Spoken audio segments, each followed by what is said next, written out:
Türkiye, sık ormanlarından yüksek dağlarına, geniş bozkırlarından berrak sularına, vahşi yaşam için bir yuva.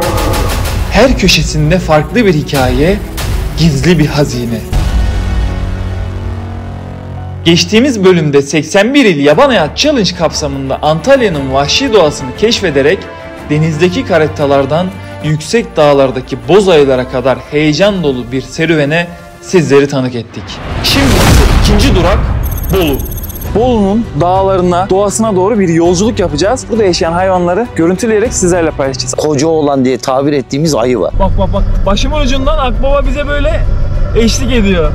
Rüzgardan geçerken diye böyle bir o sesini duymak var ya, inanılmazdı. Bolu'nun bütün ilçelerine yolculuk yapacağız. Abi domuzla karşılaştık. Bu eşsiz yolculukta Börüpaşa bize eşlik ederken Nurgül ile Köroğlu dağlarında fotokapan kurarak Atik ailesi ile de gece safarisinde boz ayıları keşfederek Bolu'nun yaban hayatına odaklandık. Yani sana şöyle söyleyeyim, kaç yıldır kamp yapıyoruz, hiç bu kadar heyecanlanmamıştım. Çok mutluyum.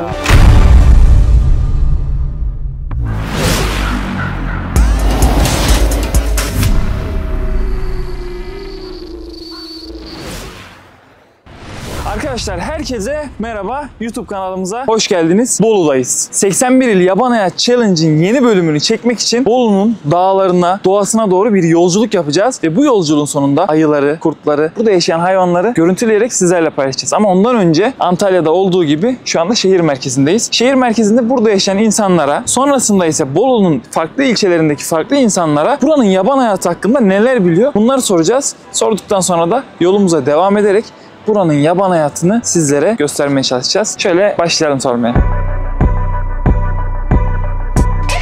Merhaba, nasılsın? İyiyim, sağ olasın. Nasılsınız? Bizdeyiz. Biz bir seri çekiyoruz. 81 il Yaban Hayat Challenge diye ve bu seride il yaban hayatını araştırıyoruz. Şu anda Bolu'dayız. Bolu'nun şehir merkezinde. Ve burada hangi hayvanlar var ve siz neler biliyorsunuz? Bunları bir danışmak istedik. Genellikle hani ayı, kurt, zaman zaman arkadaşlarla beraber de hani köye çıktığımız zaman yine yaban domuzuna birkaç kez denk geldik. Bolu bu yabani hayat konusunda gerçekten zengin bir şehir. Abi müsait misin? Bir soru sorsak. Şunları çöpe atan da. Sen ver onu ya, şuraya koy vereyim ben. Çöpe atam, çöpe. Bolu. Abi biz Bolu'nun yaban hayatını belgesel çekmeye geldik. Türkiye'nin farklı yerlerinde yaban hayvanlarını çekiyoruz belgesel olarak. Burada da işte ayı olsun, kurt olsun çekmeye geldik ama dağlara gitmeden önce insanlara bir soralım, biliyorlar mı? Burada hani hangi hayvanlar yaşıyor? Sen burada hangi hayvanlar yaşıyor? Bize bir tarif etsen. Ben köyü bilirim ya, buraları bilmem. Hangi köydesin? Köyünün Çapar köyünde. Göynü'nün o Çapar köyünde hangi hayvanlar var? Ayı, canavar. Canavar derken kurt herhalde değil mi? Ha, Hiç karşılaştın mı hayatında? karşılaştım. Ne zaman en son? En son 18 yaşımda falan. Sen bayağıdır o zaman köye gitmiyorsun. Gitmiyorum. Bu gibi hayvanların yaşadığını biliyorsun. Tavşan, tilki, bir sürü hayvan yaşar ya. Tamam, teşekkür ederiz. Siz ne yapıyorsunuz? Burada mısınız? Evet abi, buralıyız. Öğrenci misiniz? Evet abi. Biz burada yaban hayatını çekmeye geldik. İyi abi, güzel. Bolu yaban hayatını çekeceğiz. Yönlendirebileceğiniz bir şey var mı? Ayılar, kurtlar nerede daha çok burada? Abi ne tarafta? Göynük. Mudurnu tarafında abi. Göynük ve Mudurnu. Hiç siz karşılaştınız mı daha önce böyle yaban hayvanlarıyla? Abi domuzla karşılaştık. Aynen, genelde domuz olur. Domuz Türkiye'nin her yerinde zaten. Evet Domuz abi. değil de abi, ben değil de dedem, babam falan karşılaştı ayıyla. Bir de vaşak görülüyormuş son zamanlarda. Haberlerde çıkıyor. Bolu'da vaşak şehir merkezine indi diye. Hiç denk gelmediniz mi? Doğrudur abi de biz hiç haber Yani. kontrol etmiyoruz da. Biz full derse odaklıyız yani. Oo iyi, başarılar dilerim. Teşekkür ederiz. Teşekkür ederiz abi. Sağ olun. Ahmet, Bolu'da neler varmış böyle ya? Ayılar, kurtlar, vaşaklar, geyikler. Abi şehir merkezine iniyormuş tıpkı Kızılcamam'da olduğu gibi. Yani bir de senden dinlemek isteriz. Sen de Bolu'da okuyorsun. Yani izleyiciler belki bilmiyordur. Sen de Bolu'da okurken nelerle karşılaştın? Hangi hayvanları gördün? Hayvanlarla ilgili anıların var mı? Biraz da sen bahset de ondan sonra ilçelere gidelim. İlçedeki insanlarla sohbet edelim. Ben de Bolu'da yüksek lisans öğrencisiyim. Buranın yaban hayatını az çok olsa biliyoruz. Burada belli yerlerde kamp attım. Aladağ olsun, Yedigöller olsun, Gölköy olsun. Zaten o bölgelere de videonun devamında gideceğiz. Bir de şunu eklemek istiyorum. Ben fakültede sabah 6 sularında oradan geçerken bir çöpün dağıldığını gördüm. Biz bu davranışın Kızılcamam'da ayıları yaptığını biliyoruz. Hani ayıların çöpleri dağıttığını biliyoruz. Çöp yüksek olduğu için bunu herhangi bir hayvanın yapma şansı yok. Bu yüzden ben fakültede ayı olduğunu da düşünüyorum. Bu bir tez. Bilmiyorum. Belki kanıtlayabiliriz, belki kanıtlayamayız. Ama oralarda da çalışma yapmayı düşünüyoruz. Bakalım.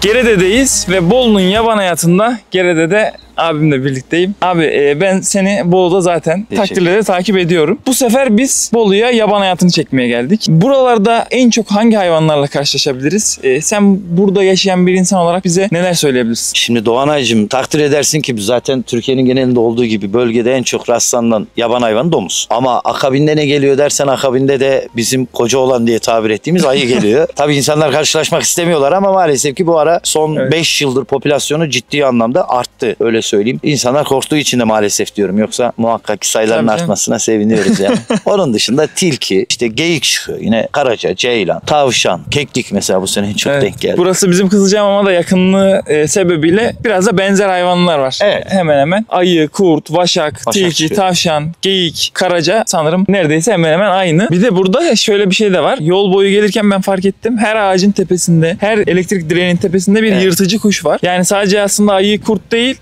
Burada birleşim başında akbabalar olsun, kartallar olsun bunları da görmek Tabii ki. yüksek.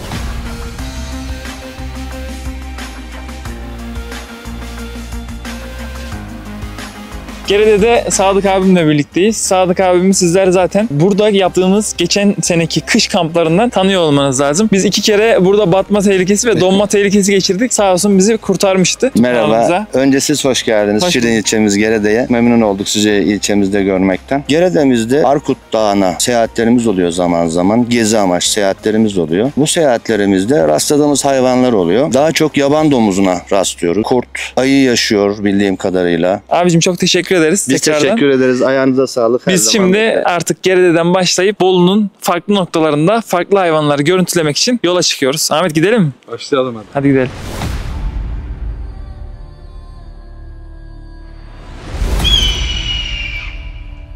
Şu anda Bolu'nun yaban hayatı çekimlerine başlıyoruz.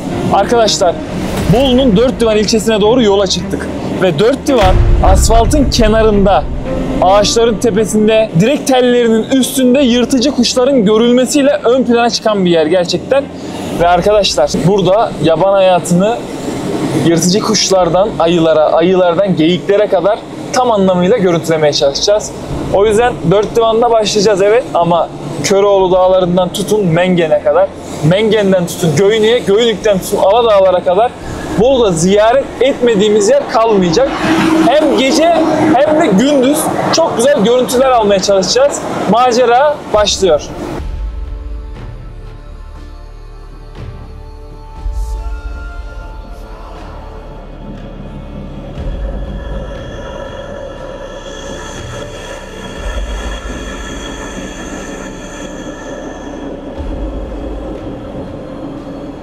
Burada yırtıcı kuş haricinde bak geyikler de çok gezer. Tarlaya. Buraya bir gece gelmek lazım. Telin üstünde bir kızıl şahin resmen dediğimiz gibi bizi karşıladı. Burası Bolu'nun yaban hayatında çok özel bir yer. Dörtdivan.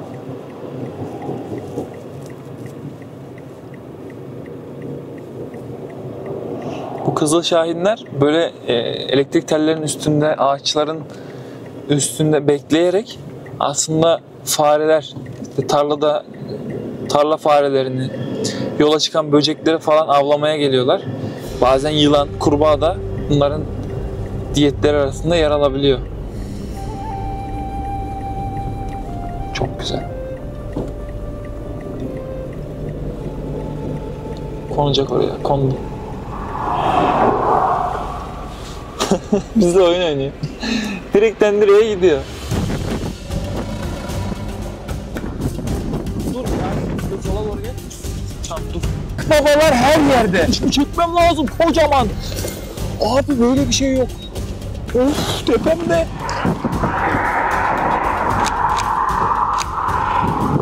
Of şov yapıyor. Çok yakınlar. Bu kara akbabalar işte genelde leşlerle besleniyorlar. Burada bir yerde leş var. Leş varsa yırtıcıları da bu gece burada bir yerde göreceğiz. Karşıda bir tavuk çiftliği var arkadaşlar. Gördüğüm kadarıyla o tavuk çiftliği eğer kendi içerisinde bir tavuk öldü ve dışarıya attıysa bu akbabalar o tavuk çiftliğinin kenarındaki tavuk leşlerine gelmişlerdir ki hafiften de böyle bir tavuk kokusu geliyor burnuma. Bolu yaban hayatı gerçekten mükemmel. Sürprizlerle dolu demiştim. Yani başımın hemen ucundan 3 metre kanat açıklığına sahip bu kara akbabaların geçmesi, rüzgardan geçerken diye böyle bir o sesini duymak var ya, inanılmazdı. Şu anda çevremizdeler. Vakit kaybetmeden gidelim. Bolu'da bir dağ köyünün kenarındayız arkadaşlar. Bu hayvanları görüntüleyebilmemiz için desteğe ihtiyacımız var. Selamünaleyküm. Biz geldik. Aleykümselam. Doğanay sağ tarafta Şimdi Köroğlu Dağları'nın eteğinde Nurgül'le beraberiz. Hoş Nurgül, geldin. Hoş bulduk. Nasılsın? İyiyim, sen nasılsın? Ben de iyiyim. Teşekkür ederim. Biz geçtiğimiz senelerde bir beraber zaten video Evet. yapmıştık. Şimdi Bolu'nun yaban hayatını görüntülerken Nurgül'e uğramadan olmaz dedik. Çünkü burada Köroğlu Dağları'nda bize senden daha iyi rehber olabilecek kimse yok. Yani ben çocukluktan beri hep burada olduğum için birçok dağda adım bastım. Yani şöyle dağa aşinayım, yani nerede hangi hayvanlar olur genelde bildiğim için. Güzel bir seçim olmuş beni tercih ettiğiniz için teşekkür ederim. Ben teşekkür ederim. Şimdi arkadaşlar biz Nurgül'le beraber Köroğlu Dağları'nın derinliklerine doğru ilerleyeceğiz. Yanımızda foto kapanlarımız var. Bolu'nun yaban hayatı tabii ki de sadece foto kapanla çekmeyle bitmez. Çünkü ben daha buraya gelir gelmez senin evinin hemen yanında atmacayı gördüm. Yolda gelirken Evet. kara akbabaları, yırtıcı kuşları, birçok hayvanı gördük. Geçen seneki geldiğimiz videoda da önümüze bir kurt atlamıştı. Değil mi? Çok- Hem foto kapan kurarak hem de buradan sonraki serüvende biz kendimiz gece safarisi yaparak yaban hayatını bir şekilde görüntülemeye çalışacağız.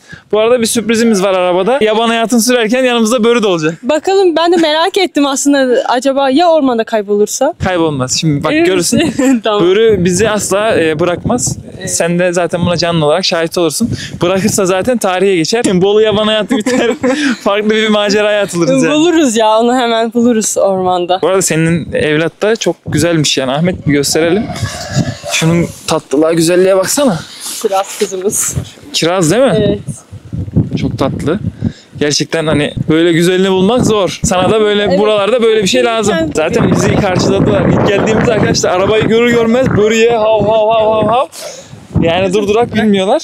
Şimdi artık Nurgül beraber biz Evet, senin gidelim. rehberliğinde sen bize de ki şuralarda daha çok ayı var, Tamam. işte kurt var. Oralara gidelim ve çalışmamızı yapalım. Hadi gidelim. Hadi gidelim.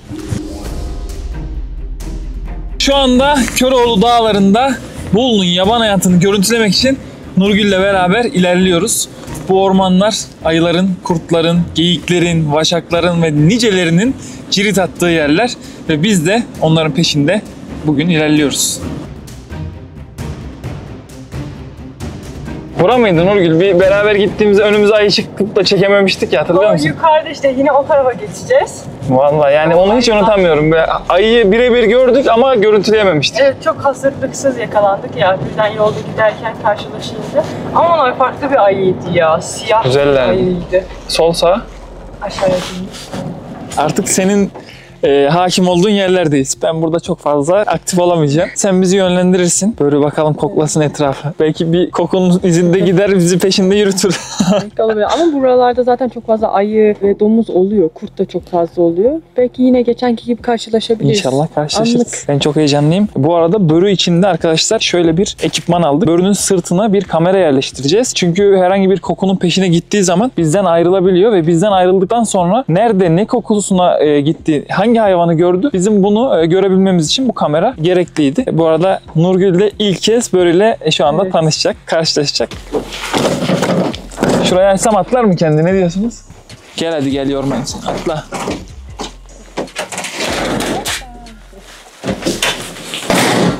Börü gel oğlum buraya. Kamerayı bir takalım sana, gel. Teslim olur bana direkt. Şöyle bir sevgimiz olur. Hemen. Sev beni der. Dişleri görüyor muyuz? Gel oğlum, sana bunu takalım, gel. Yatmıyor oğlum. Oldu değil mi? Sanki. Aynen oldu. Evet, şu an Börü Paşa'ya kamerayı taktık. İlk kez ormanda bize eşlik ederken kamerasıyla aynı zamanda Börü'nün gözünden de etrafı izlemiş olacağız.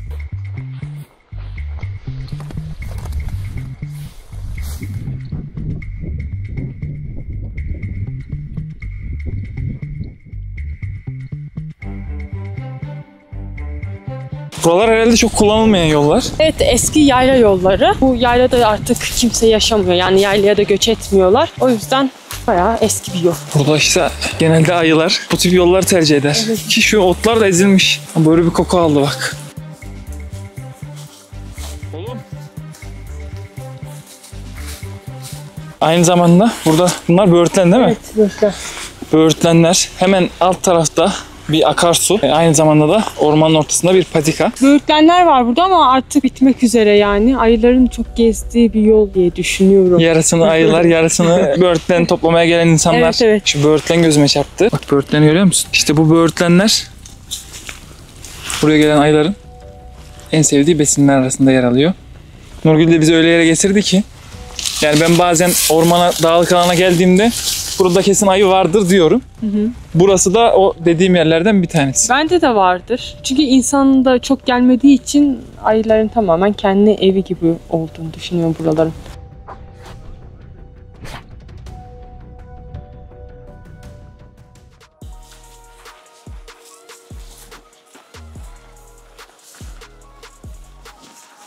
Şimdi ben bir şey merak ediyorum. Bolu'nun farklı isim adı altında farklı bölgeleri var. Örnek veriyorum At Yaylası, Ayı Kayası mesela. Şey var bizim bu önceden işte dedemin hep bahsettiği Ayı Bunarı dediğimiz bir yer var. Bizim yaylanın biraz daha ilerisinde kalıyor. Kışın ayılar genelde orada yatarmış. Buradan görünüyorsa tam karşıya bakalım, biraz daha ağaçlardan görünmüyor ama yani orada şeyler varmış işte. Ayılar çok olduğu için bir de böğürtlen çok var orada. Biraz açıklık, ormanın tam ortasında açıklık var. Orada ayılar çok oluyormuş. Öyle İşte bir isim koymuş. aradığım bilgi buydu. Genelde böyle küçük yerlerde köy olsun, ilçe olsun böyle farklı lokasyonların farklı isimleri olur. İşte buna örnek verecek olsak Ayı Pınarı, işte At Yaylası, Ayı Kayası gibi yerler. Bu tip yerler çok eskiden geliyor aslında ismi ama gelmesinin de bir sebebi var. Senin dediğin gibi böğürtlen var, ne bileyim işte Pınar var. Ayıların da orayı tercih etmesinin de bir sebebi var. O yüzden o tip yerlere odaklanırsak bence sonuç alırız. Hadi devam edelim.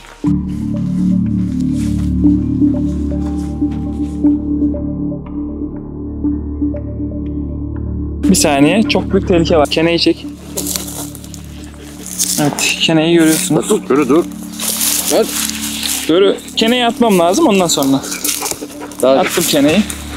Şimdi sıkıntı, bu niye sıkıntı? Dikkat etmeniz lazım. Evet, kış geliyor ama bu dönemlerde kene yine olabilir. Özellikle börü yanımızdayken. Çünkü önce börüye giderler, börüden de hemen bizim kendi üstümüze gelebilirler. Siz de yanınızda evcil hayvanınızla ilerlediğinizde keneye kesinlikle dikkat etmeniz lazım. Hayvanın üstünde görürseniz onu oradan direkt kopartıp almaya çalışmayın. Çünkü o gördüğünüz kene dişi kenedir. O kan emer, şişer. Vücudunda gördüğünüzde direkt ilk başta dişiyi almamanız lazım. Çünkü dişinin etrafında mutlaka erkekler vardır. Sadece bir kene yoktur hayvanda. Dolayısıyla önce kene tespit ettiğiniz hayvanda etrafında erkekleri toplayıp sonra dişiyi aldığınızda tamamen temizlemiş olursunuz. Bu çok çok önemli. Kendi üstünüze de gelmesini istemiyorsanız hayvanınızın üstündeki keneleri temizlemenizde fayda var.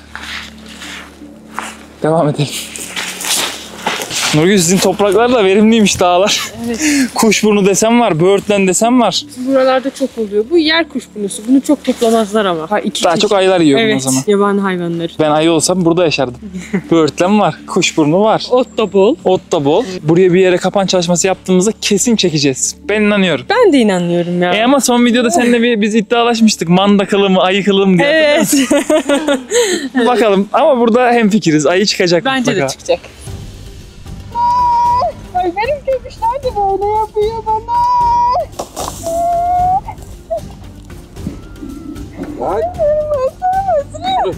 Börü. Bu kadar şımardı. Çok şımardı çok. Al dersen alırım ha. Ben sana şımarma demedim mi? Hı?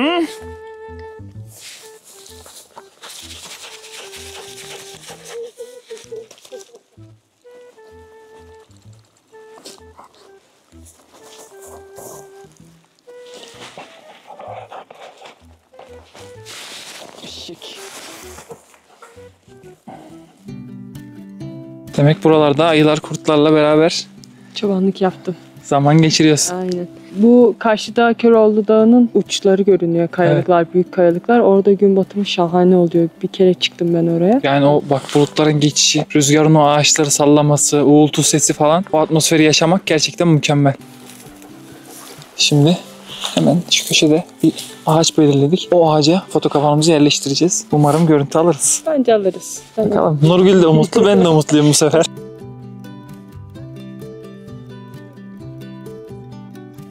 var. Bak geliyor ama gelecek birazdan. Şimdi ben bu ağacı düşünüyorum. Açı olarak bu tarafı mı bu tarafı mı? Yok, yukarıya. Bir yukarı bir aşağı yaparız. 2 tane cihazımız var. Şu ot, kurumuş otları, dalları almak lazım. Çünkü bunlar foto kapanı tetikler. Şimdi öyle bir yer ki sağ taraf açıklık. Neden burayı tercih ettiğimizi ben söyleyeyim önce. Bir, senin buraya getirdiğinde benim dikkatimi çekenler kuşburnu, dağ çileği, böğürtlen vesaire olması. 2, bol ot var. 3, neden hemen 2 adım geri değil de burası? Çünkü orman her yer. Burada hafif bir açıklık var. Hayvanın etrafını izleyebileceği bir yer. Tam önümüz. O yüzden ben burada hayvanı görüntüleyeceğimizi, görüntülersek de şurada dururken manzarayı izleyeceğini düşünüyorum. O derece. O derece. O yüzden hem bu tarafa hem de bu tarafa doğru 2 adet cihaz yerleştireceğiz.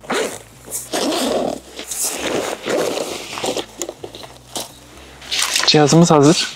Video modunda Bolu'nun yaban hayatını görüntülemek için buraya yerleştiriyoruz. Ve artık bir hafta sonra neler çıkacağını hep birlikte göreceğiz.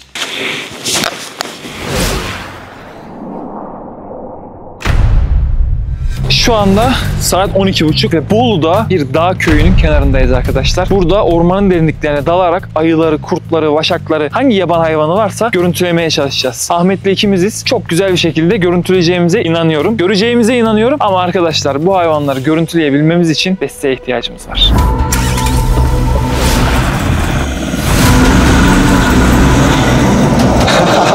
Bunlar Bolu'ya gelmişler. Bizsiz yaban hayatı çekeceklermiş. Geldik. Selamun aleyküm. Biz geldik. Aleykümselam. Desteğe ihtiyacınız var dediniz. Geldik. Çok sıkılıyorduk kızcağımda. Şu Bolu'nun yaban hayatına bir bakalım. Neler var? Sabahtan akşama kadar Bolu'dayız. Dağa taş geziyoruz. İnsanlarla sohbet ettik. Burada neler var neler yok öğrendik. Ama öğrendikten sonra da görüntülemek için size ihtiyacımız vardı. Biz bir ekibiz ve her zaman bir işi başarmak için hep beraber hareket etmemiz lazım. O yüzden şimdi Bolu'nun yaban hayatı düşünsün arkadaşlar. Ekip Bolu'da.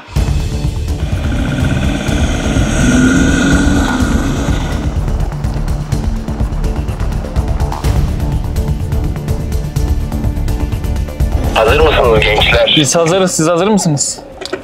Her daim. Bolu'nun yaban hayatında gece yarısı arayış başladı. Soğanay, sağ tarafta geyik var. Rıfat ışık tutuyor bakın. Ses yapmayın. Işığı tutun. Oh abi. Ses yapma, ses yapma. Gözüküyor mu? Tamam. Sessiz olalım. Rıfat sağ tarafa tut, sağ tarafa. Sağa doğru tut bakalım. Sağ. Önüne doğru tut biraz. Çok iyi bir erkek bu, ben size söyleyeyim. Şu an tam karşımızda mükemmel bir geyik var arkadaşlar. Erkek kızıl geyik. Yani kelimelerle ifade edemiyorum. Şu an kayıt altına alıyorum onu. Bolu'nun yaban hayatında Türkiye'nin en büyük memelilerinden bir tanesi kızıl geyikleri görüntülüyoruz. Şu anda onların çiftleşme zamanı ve onlar bu ormanlarda böğürerek mükemmel bir atmosferi ortaya çıkarıyorlar.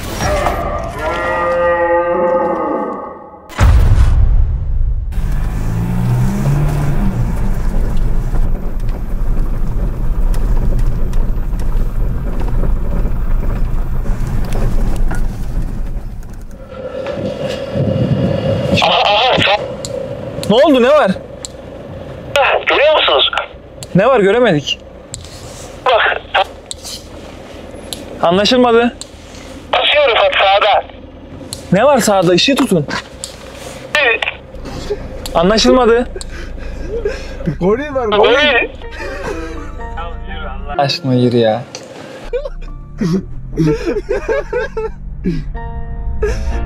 Hayır heyecanlandım. Hayır yani ben de ne var diye. Ayı mı var? Geyik mi var? Tilki Tilki. görelim mi? Ya biz bir gorili bir hazmedelim de. Arkadaşlar adam goril var dedi ya. İşte bu yüzden seviyorum ekibi. Yani ekip işe heyecan katıyor. Heyecanın yanında eğlence de katıyor. Saat gece şu anda 1.30-2. Bu saatte uykusuzuz, yorulduk ama... Sağda tilki var. Çok yakın. Çok yakın Rıfat ışığı tutuyor. Bakın tilkiyi gördük. Ahmet tilkiye bak. Arabalara alışmış sanırım. Saçmıyor.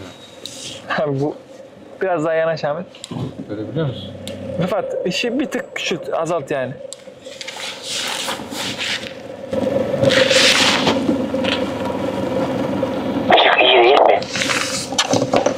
Şu an gayet iyi ışık.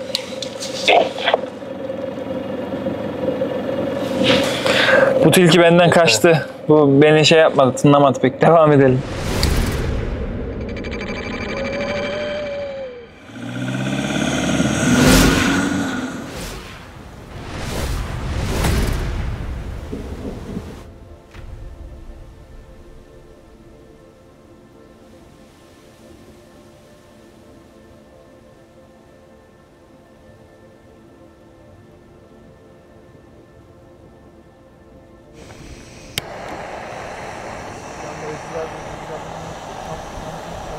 Şimdi Bolu'da dağlarda bir yerdeyiz. Bolu'nun bilinen, hatta Türkiye'nin, dünyanın bildiği Atik ailesinin de yanına uğramadan gitmek istemedik. Bolu dağlarından tutun da Türkiye'nin her noktasında kamp yapıyorlar. Burası da çok özel bir yer. Bolu'nun bir yerindeyiz ve yaban hayatı görüntülerken onlara da uğramadan geçmek istemedik. O yüzden Atik ailesinin yanındayım. Özgür abim ve Burcu ablamla birlikte. Abicim hoş geldin. Hoş bulduk. Hoş geldin. Hoş bulduk. Nasılsınız? Teşekkür ederiz. Sen nasılsın? Ben de iyiyim. Teşekkür ederim. Börüyü de getirdim. Abi ben şimdi bir seriye başladım. Serinin de 2. bölümünü Bolu'da çekmek istedim. Bu seride Türkiye'nin yaban hayatını çekiyoruz. 1. bölüm Antalya'daydı. Antalya'da işte ayı, dağ keçisi gibi hayvanlar çektik. Bolu'da da böyle bir maceraya atıldık. Atılmışken de yanınıza uğramak istedim. Burada da hayvan çeşitliliği çok aslında. Çok yani. evet. Yani akşam belki bayağı bir denk geliriz diye düşünüyorum ama.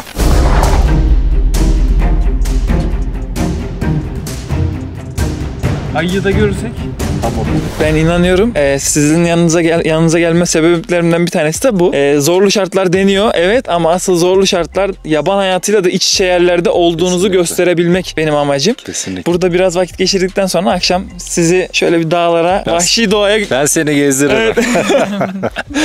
Çok güzel olur diye düşünüyorum. Evet. Yani şöyle senelerdir kamp yaptığımız yerlerdeki yaban hayatının izlerini görüyorduk. Burada hani seninle birlikte onları canlı canlı görme fırsatı yakalayacağımız için ben çok heyecanlıyım. Hatta biz o izleri gördüğümüz için bir tane fotokopan edindik. Arada yani çok az da olsa görüntüleyebildik ama sen bu işin tabii senin kadar profesyonel evet, estağfurullah abi. Ben şimdi sizin çektiğiniz görüntüleri de görüyorum.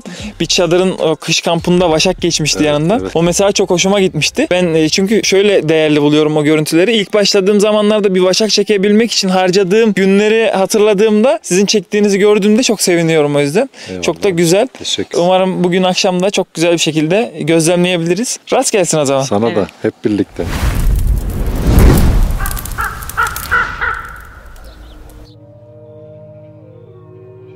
Ya bir de çadırın etrafında sabah 10 sularında gezmiş. Bak biz çadırda böyle oturuyoruz. Kar ama çadırın etrafında gezmiş. Ha siz bir de uyanıkken. Görmedik bile. Sesini bile duymadık.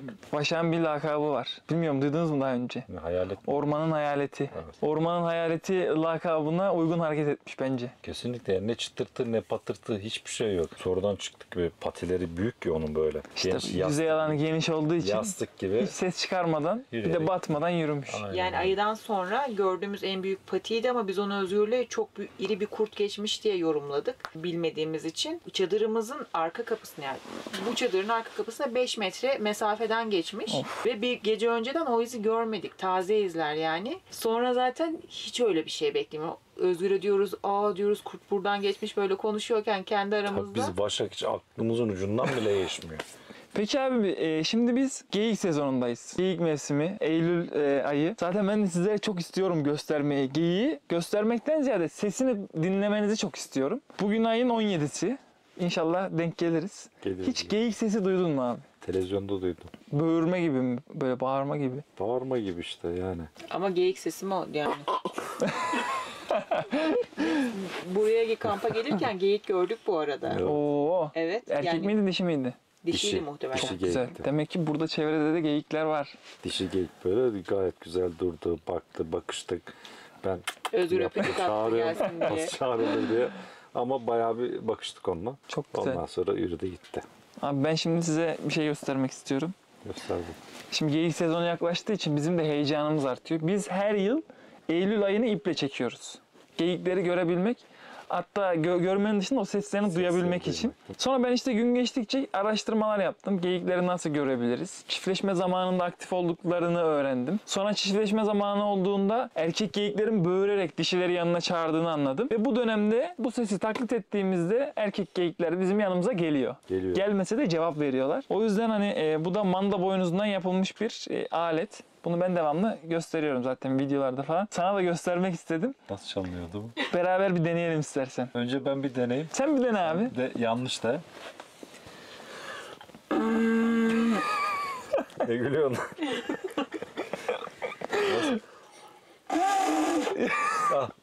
Abi şimdi demek ki bilmiyorum. Yok, bilmediğinden değil aslında bu şey. Bu alet sesin kalınlaşmasını sağlıyor. Yani bunda ekstra bir böyle sesi değiştirecek bir mekanizma yok. Bu sadece mevcut sesi arttırarak gönderiyor. O yüzden o duyduğumuz sesi, geyik sesini bizim yapmamız lazım. Sesi biz yapacağız. Ha. Bir de melodileri var. Hırçın bir geyik mi yapayım yoksa normal gezinen? Bir hırçın yap, sonra gezinene gel.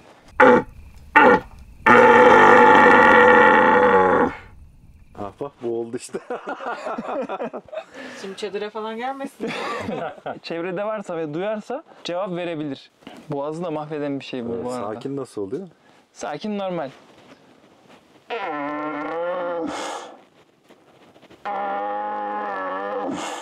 Böyle geziyor. Vallahi işte sizin de bu anları yaşamanızı istiyorum. Bugün gidelim. Gece zaten saat şu anda 9.30. Geyiğin dışında ayı, kurt, diğer hayvanları da görme ihtimalimiz var. Peki bunları gördükten sonra ben nasıl uyuyacağım? Ben varım. Bence şöyle olacak abla. Ben hep söylüyorum. Yaban hayatta hayvanı görmediğimde çok korkardım. İlk böyle hiçbir hayvanı görmemiştim çocukken. Domuz ilk gördüğümde korkmuştum. Ayıyı ilk gördüğümde korkmuştum.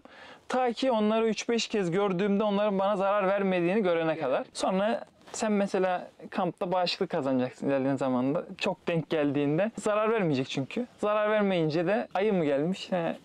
Mesela video çekip gideceksin. Aslında dediğine şöyle katılıyorum. Çakallarla ilk kampımda çok korkmuştum. Hiç uyuyamadım. Şimdi çakalların sesini duyduğumda eski dostlar gelmiş deyip sesi dinleyip yatıyorum. Çok rahatlıkla uyuyabiliyorum o zaman.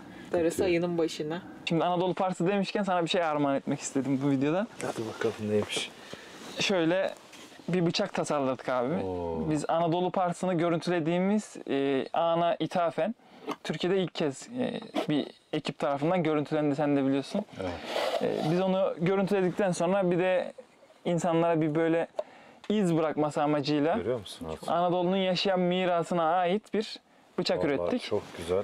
Şöyle göstereyim size de. Evet, Pars motifi kesinlikle dikimi yer alıyor üstünde. Burada bir önemli kılan bir şey daha var. Buradaki seri numarası. Evet. Hem arkasında var hem şurada göstereyim. Ha, burada da yazıyor. Evet. Anadolu Parsı 20 Haziran 2023 21.55. Bu da serinin ikincisi senin abi. Birincisi kimde? Birincisi Yaşar'la bende. İkincisi de sende abi. Teşekkür ederim abi. Rica ederim. Doğayı, hayvanları, yaban hayatı sizinle beraber hep böyle sevgiyle paylaşıyoruz. Güle güle kullanırsın kamplarda çok inşallah. Kıymetli, vallahi çok kıymetli bir hediye. Eğer ileride Anadolu Parsı'nın dışında bir hayvan daha keşfedersek onun da sözüm olsun. Onun da serisi gelsin. Abi bir de şunu göstermek istiyorum. Bak bu kavanozun içindeki topraklar bizim Anadolu Parsı'nı görüntülediğimiz yerden, tam o noktadan. O coğrafyanın toprağı. Foto kapağını kurup çektiğimiz yerden. O da anı olarak kalsın diye bir tutam içine ekledik yani. Toprak kokuyor. Vallahi eksik olma. Ne demek abi? Ederiz. Biz teşekkür ederiz. Bu arada börü de... Oğlum gel. Börü. Gel. Bak burada neler var. Neler konuşuyoruz biz burada. Ne oldu oğlum? Sıkıldın mı? Gidelim mi dağlara? Teşekkür ederim. Ben teşekkür ederim. Abi bak, eğer... Bu da sizin cinsten. Tamam mı? Ben bir de börülü yapacağım demiştim de yapmadığım için darıldı herhalde. Asıl şimdi keşfe çıkacağız ya. Abi evet. Bakalım. Siz hazır mısınız? Ben hazırım. Ben her daim hazırım ben. Ben de hazırım. Artık macera başlıyor. Bu andan itibaren tüm ekip size bu gece hayvanı göstermeye odaklanacağız. Umarım geyik ilk hedefimiz, ayı, vaşak, tilki görürüz diye düşünüyorum. Şansınız varsa göreceğiz. Hadi bakalım hiç durmayalım o zaman.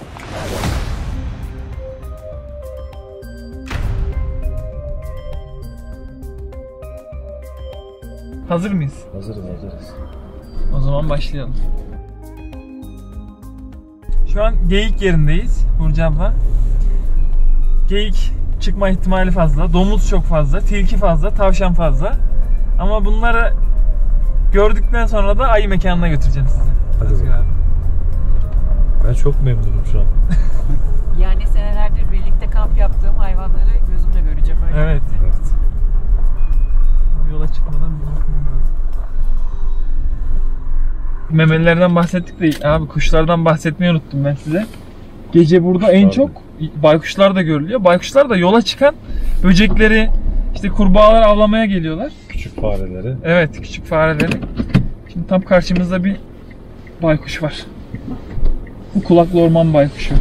Görüyor musunuz?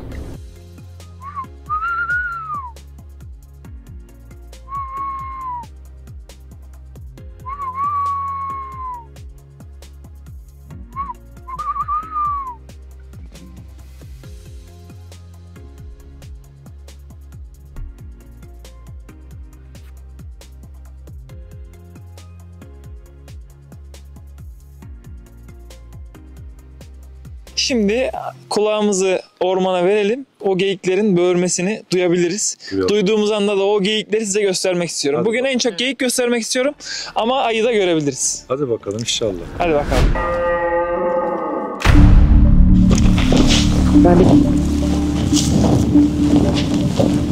Ahmet şöyle gösterir misin bak. Buradan bir hayvan yürümüş. Özgür abi de gördü. Otlar ezilmiş. Büyük bir hayvan. Küçük bir hayvan bu otları bu kadar ezemez. Bence geyik. Sence ne abi? Bence de geyik.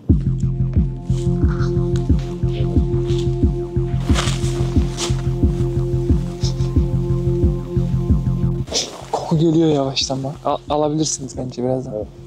Teke kokusu böyle keçi gibi. Ahmet.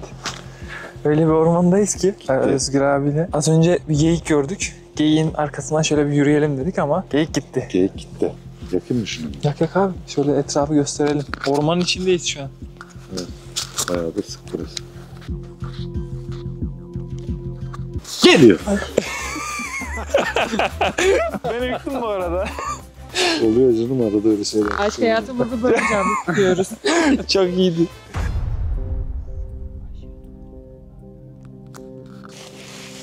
Ben hafiften alıyorum da inşallah siz de alıyorsunuzdur o kokuyu. İdrar kokusu. Evet, idrarı böyle... Burada işte. Nerede? Evet, geyik dışkısı Ahmet. Gözünden hiç kaçmıyor bak. Tamam. Yapa yapa gitmiş. Evet evet.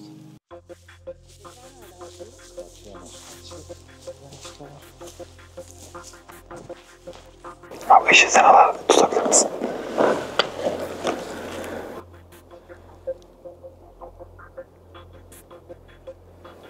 Yukarıdan sesleniyorlar. Bak. Homurdanıyorlar.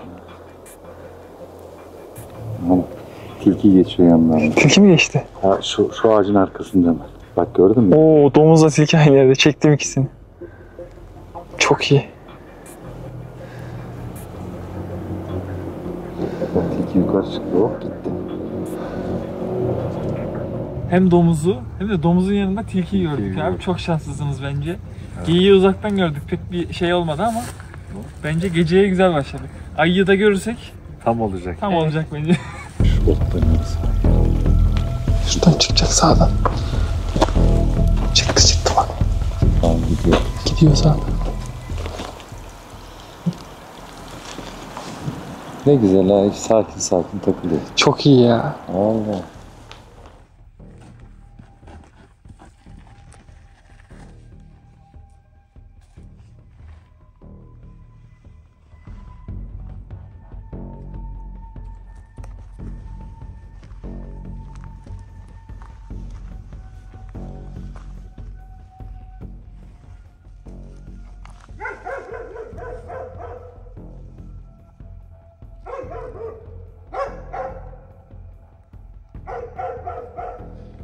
Şu an tam karşımızda bir bozayı mükemmel bir şekilde görüntülüyoruz. Ayıya bak. Bak şimdi. Görüyor musun?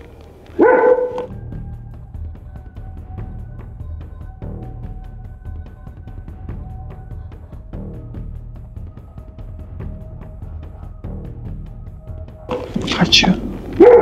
Daha gidiyor. Bu arada şunu da görmüş olduk aslında. Atik ailesi milyonlarca izleniyor. Zorlu şartlarda kamp yapıyor. Ama aynı zamanda o kampın etrafında da hangi yaban hayvanları var? Aslında bugünkü bu keşifte bunları da görüyoruz. Zorlu şartlar sadece iklimle değil arkadaşlar. Yaban hayatıyla da karşınızda.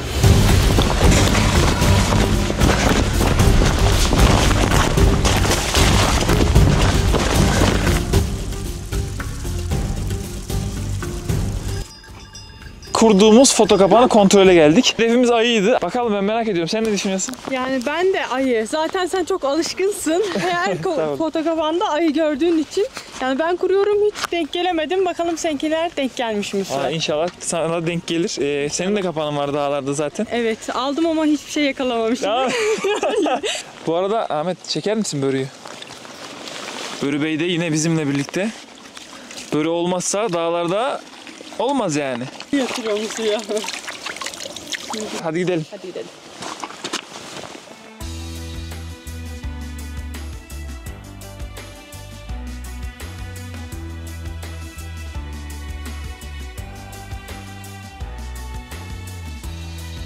Foto kapağına geldik ve foto kapağından neler çıktığını Nurgül'le beraber inceleyeceğiz. Ama arkadaşlar, önce bu foto kapağını buradan söküyorum. Söktükten sonra Nurgül'ün evinin oraya gidip orada bilgisayarda bakacağız. Neler var, neler yok. Bu arada foto kapağının şarjı bitmiş.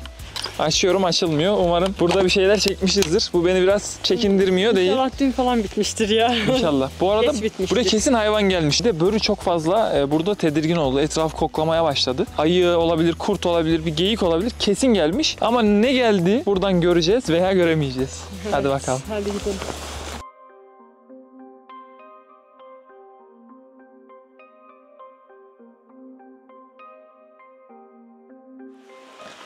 Evet Ahmet, yine kartı taktık. Antalya'da ilk bölümü çektiğimizde ne kadar sevindiğimizi hatırlıyorsun. Ama Antalya'da ayı yoktu. Burada var olduğunu biliyorsun değil mi? Bakalım, inşallah ayı çıkmıştır. Belki başka hayvan da çıkmış olabilir. Geyik falan. Ama işte sıkıntı şu. Çekmemesinin bir sebebi var. Kart dolmuş. Burada benim bir hatam olmuş. Yani kartı önceki çektiğim yerden sonra sıfırlamamışım.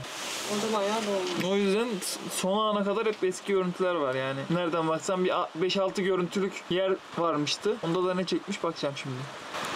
Evet, önceki görüntülerden Akbaba falan var da. Biz bu kapanla bu işi yani devamlı yapıyoruz ama bu tip küçük amatör hatalar yapmamam lazımdı benim. Domuzu götüren ayı vardı ya, orada da yaptık bu hatayı. Burada da yaptık. Olabiliyor bazen. Buna dikkat etmemişiz. Ama şöyle diyorum, Nurgül'de de kapan var. Bende de kapan var. Biz şimdi ilerleyen zamanlarda Nurgül'ün tespit ettiği bir yer var. Geyiklerin yoğun olduğu bir yer. İşte o geyiklerin yoğun olduğu yerde mükemmel çalışma yapacağız. Sanatsal görüntü alacağız. Çünkü ben böyle görüntüyü çok iyi elde edemediğimde gaza geliyorum. Biliyorsun Ahmet. Daha iyisini çekmemiz lazım Nurgül'le beraber. Biraz da bu videoda bizim şeyimiz var artık, yorgunluk var. Günlerin verdiği yorgunluk var. O yüzden böyle çok aşırı interaktif şey yapamıyorum. Güzel çalışmalar oldu. Bolu'nun yaban hayatını hep beraber şehir merkezinden Köroğlu Dağları'na, Köroğlu'dan Aladağlar'a, Aladağlar'dan Mengen'e, Mudurnu'ya derken günü noktaladık. Sana da çok teşekkür ederiz. Ben teşekkür ederim. Yani bize eşlik ettin bu videoda. Bizi kırmadın. Çok da güzel çalışma yaptık. Bir defa hiçbir görüntü alamamış olsaydık bile şu ortamda bulunmak, senin bu yaşam alanında buralarda gezmek bizim için gerçekten çok büyük keyifti. Hedeflerimizi elde ettik. Zaten hedefi koyduğumuz zaman yapamadığımız bir şey olmadı. Bir sonraki il nere olacak? Sürpriz. Sürpriz. O zaman bir sonraki ilde yeniden görüşmek üzere arkadaşlar. Kendinize iyi bakın.